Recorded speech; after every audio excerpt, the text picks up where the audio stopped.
When I say the word meditation, what comes to mind?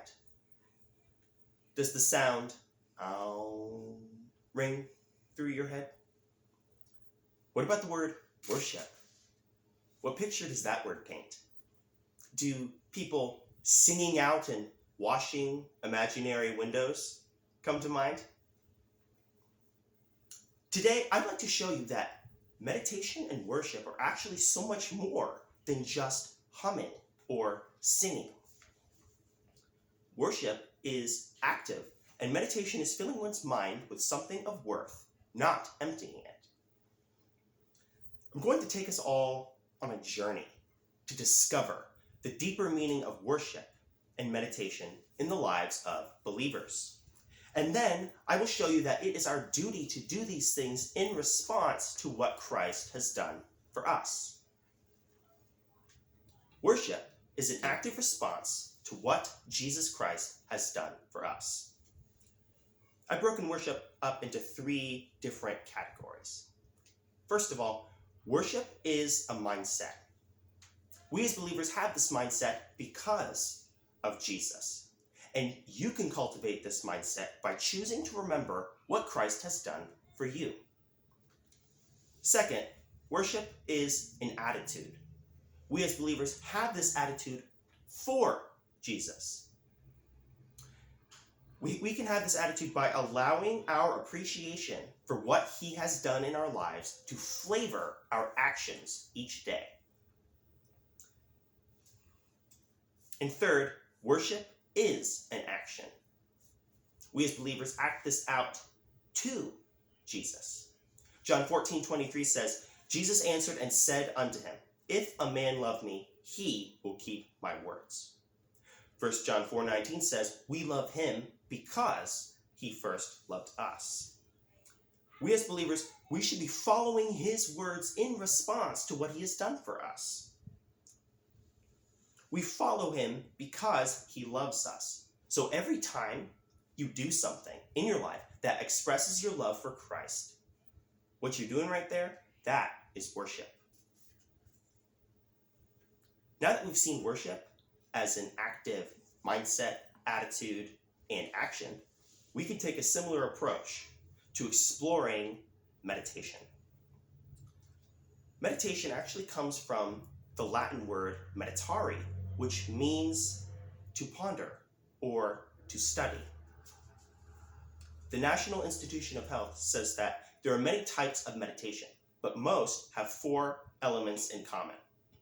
A quiet location with as few distractions as possible, a specific comfortable position, a focus of attention, and an open attitude. Christian meditation, however, is focused on God's truth. Psalm 19:14 says, let the words of my mouth and the meditations of my heart be acceptable in thy sight, O Lord, my strength and my Redeemer. Psalm 119:11 says, thy word have I hidden in my heart, that I might not sin against you. As believers, we should follow in the suit of the psalmist by choosing to meditate on God's words. Colossians 3:16 encourages us to let the word of Christ dwell in you richly, in all wisdom, teaching and admonishing one another in psalms and hymns and spiritual songs, singing with grace in your hearts to the Lord. Meditation is often described as the hiding away of what God has done in the hearts of believers. As Christians, we are called to respond to what Christ has done.